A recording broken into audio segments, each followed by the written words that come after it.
আমরা লাইনের শেষ খোঁজার আশায় হাঁটতে থাকলাম, কিন্তু 10 থেকে 15 মিনিট হাঁটার পরেও লাইনের শেষ খুঁজে পেলাম না।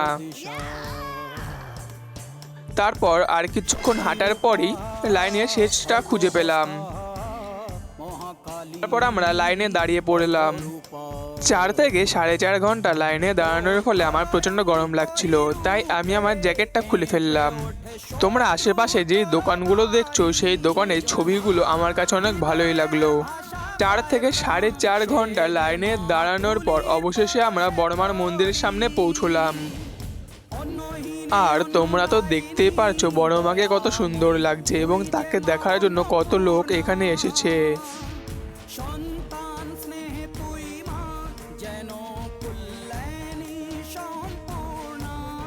বড়মার দর্শন করার পরে আমরা বাইরে আসলাম এবং আমাদের কাছে যে লাল কাপড়টা ছিল সেটা আমরা এখানে বাঁধলাম।